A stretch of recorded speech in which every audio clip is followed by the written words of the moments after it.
Hi, my name's Laura Batante. This is My Two Bits, and today I have this adorable little owl envelope to make.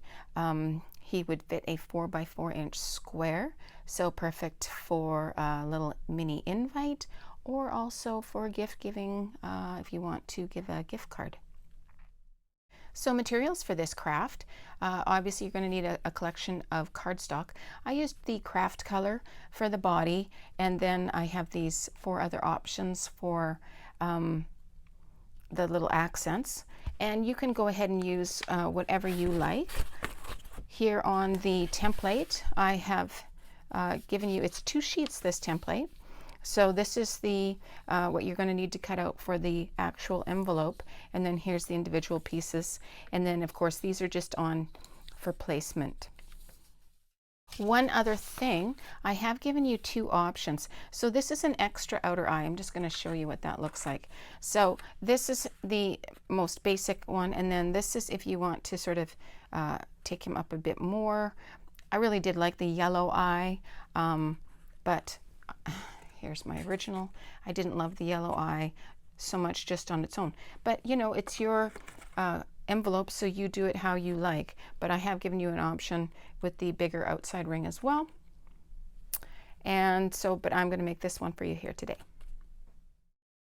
So materials for this project. I have my glue stick and I have double-sided tape. Double-sided tape I'm just using to close the envelope, but of course you could attach your elements with that if you wanted to. I have paper clips to hold my template in place while I cut. I am using the single hole punch for the eye highlight, and then I have these 2 hole punches to make it a little bit easier, a little less cutting. One is a 1.5 inch and one is a 1 inch. So if you have those, totally recommend going with that. Otherwise you can cut from the template, no problem. Of course I have scissors. I also have my X-Acto knife and ruler because there are several straight edges and that's just easier, but of course you can use just scissors. I have my bone folder just to get nice crisp folds, and then I have my pen that doesn't work anymore and I'm going to use that for scoring. And I believe that's everything we need, so let's just jump right in.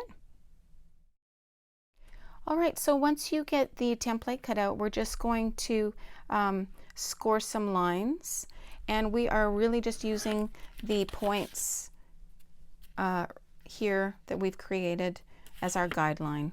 And so we're just going to go from point to point. This, by the way, is a pen that no longer works, and it is a really good scoring tool. All right, so once we get that done, we can just fold. And at this point, I really do recommend using the bone folder if you have one. If you don't have one, you can use the back of your fingernail.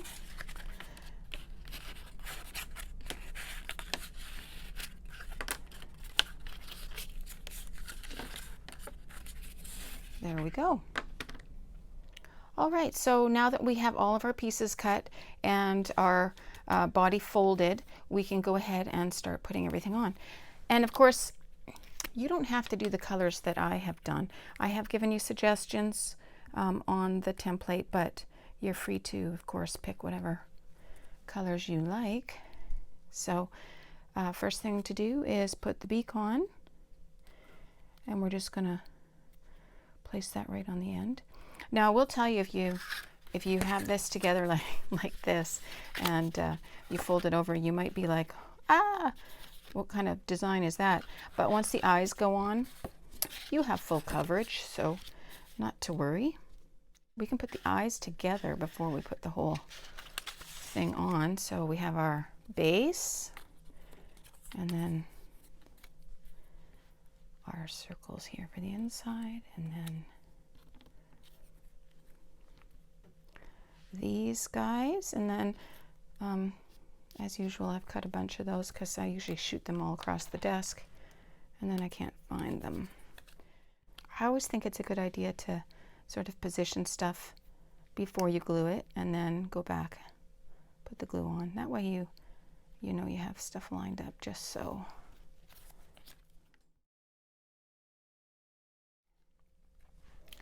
All right, so once you have your eyes done, then you can just put them on like that. And you can use this as a reference if you like. I'm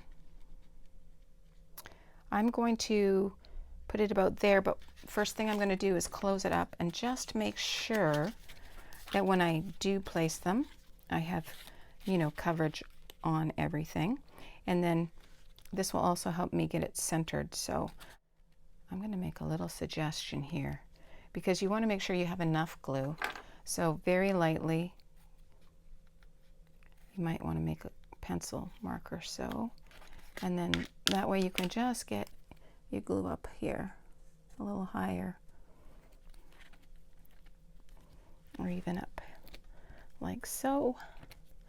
You can't have too much glue, but you don't want to glue past over here and then be gluing your envelope closed accidentally. That wouldn't be good. All right.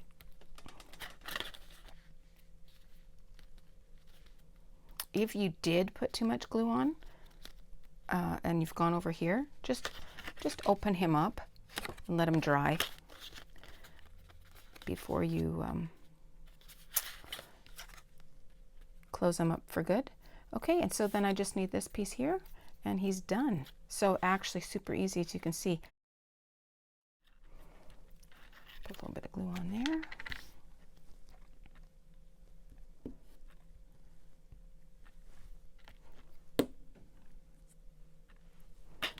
Close it back up for placement. Of course, you're welcome to add whatever other details to this little guy you want. I just wanted to keep him nice and simple. So there you go. And then just a little double-sided tape or a little Velcro closure is all you need. I'm going to lay him flat and let him dry for a few minutes. All right, well, there he is, all done. I have gone ahead and used a Velcro closure on this guy, and that way he's very reusable, which I like. Also think he looks really smashing with last week's fox. If you are doing a woodland themed event, this would be adorable. So thanks for joining me today. I really appreciate it. If you enjoyed the craft, then please give it a like and subscribe to my channel. Thanks very much.